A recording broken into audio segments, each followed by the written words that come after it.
may subscriber tayo dito na hindi raw sila nakatanggap ng entry of judgment. Ang natanggap lang daw nila ay notice of pre-execution conference sa kanilang labor case. Paano daw pa yun? Well, sasagutin natin yan. Ang pag-uusapan dyan yung entry of judgment, no? Kailan ba nagkakaroon ng entry of judgment?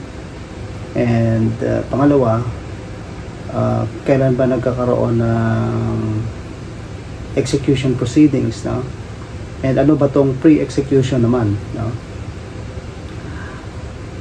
Ang discussion natin, iikot kasi ito yung parang ano na to, dulo na to ng labor case, no? So mag-discuss tayo ng mga steps para magkaroon kayo ng overview kung paano ba yung proseso ng labor case, bakit umabot doon sa entry of judgment, pre-execution, etc. At in the meantime, shout out muna natin ang ating mga subscribers and followers, lalo sa ating FB page na ITTYLV na dito.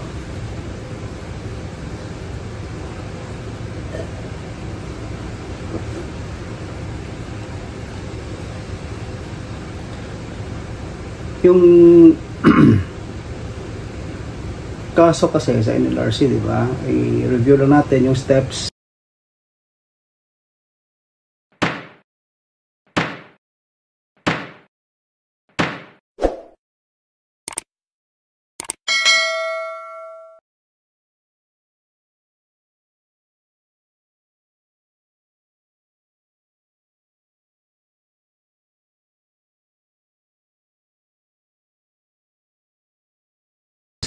Magsisimula sa SENA, hindi nagkasundo, akyat yan sa labor arbiter, magdidesisyon sa labor arbiter, tapos natalo halimbawa sa employer, mag-appeal sa NLRC Commission.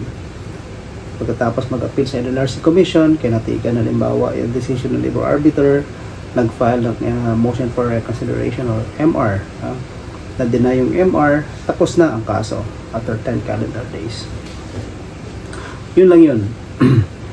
Kapag natapos na ang kaso, nagkaroon na ng resolution, deny motion for consideration ng employer, then dyan na magsisimula yung execution process, no?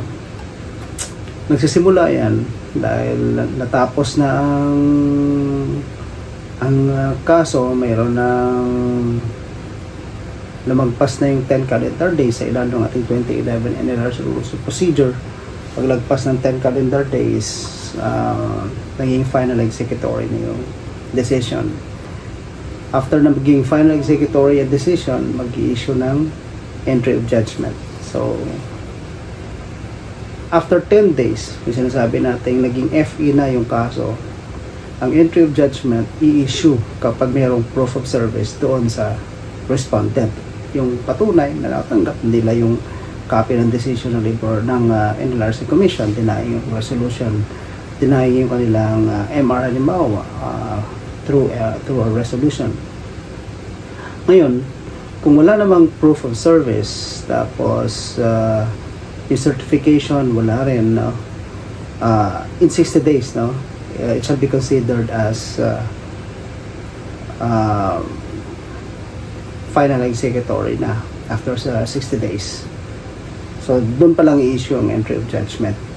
Ito yung sinasabi ng subscriber natin na hindi nila natanggap entry of judgment. Kasi, pagka tapos na ma-issue ang entry of judgment, dapat yung lawyer ng complainant mag-file ng motion for issuance of writ execution. Sinasabi natin MFIWOE. Kapag nag-file ng MFIWOE, within 5 years yan via motion, no? Magsiset si NLRC ng si labor arbiter ng pre-execution conference within 2 days. Wala nang matanggap yung motion na yan, no? So take note na natapos sa NLRC, ine-execute mo yan sa baba sa labor arbiter, babalik ka doon, no? Court ACO ang tawag doon. Ang final executory na kaso, okay, pwedeng ma-execute yan motu proprio. Yung LA mismo, yung tribunal mismo, yung court mismo, yung set ng execution process, ano, or by motion. Sinabi natin kanina, kung by motion yan, yung complainant mag-file ng motion within 5 years. Kapag lumagpas yung 5 years, 10 years na by independent action. Sa sitwasyon nitong complainant natin, itong subscriber natin, nagkaroon agad ng pre-execution notice, no, na wala pa siya natatanggap ng entry of judgment. Dalawa ang nakikita kong possible na dahilan dito. Una, baka lang hindi ninyo na tanggap yung notice kasi ang lawyer lang ninyo ang naka-receive, no? So itanong ninyo sa lawyer ninyo, baka nakatanggap na sila ng EOJ or entry of judgment, kasi hindi magpo-proceed to execution yan ang walang entry of judgment, no? Required yan eh. And pangalawa, motu proprio execution ito, no? So parang malabong mangyari na gano'n, kasi in fact in my years of practice dito, never pa ako naka-encounter na si labor arbiter motu proprio on his own nag-execute ng decision niya, ng decision ng labor arbiter, no? So never ko pala encounter yan. So maganda dito, ang gawin ninyo, i-check ninyo sa opisina ng labor arbiter yung mga na-issue nilang order o resolution. Makikita naman ninyo yung mga pagkasunod-sunod ng mga pangyayari. Tapos directly tanong ninyo kung meron ng entry of judgment dyan, ano. So ako, in my view, meron yan. Baka hindi lang kayo na furnish ng copy or in transit pa. So depende, baka minilang sa inyo. Now, recap lang natin, ano. Nanalo na sa NLRC, sa labor arbiter, no? Nagkaroon na ng final executory na yung kaso kasi lumagpas na yung 10 calendar days. Kung may proof of receipt, pag-issue agad ng entry of judgment ng NLRC. Kapag walang proof of receipt, after 60 days pa yan. So paglabas ng EOJ, si complainant, dapat mag-file ka ng motion for issuance of writ of execution. Now, within 2 days na i-file ang MFIWOE, mag-set si NLRC ng pre-execution conference.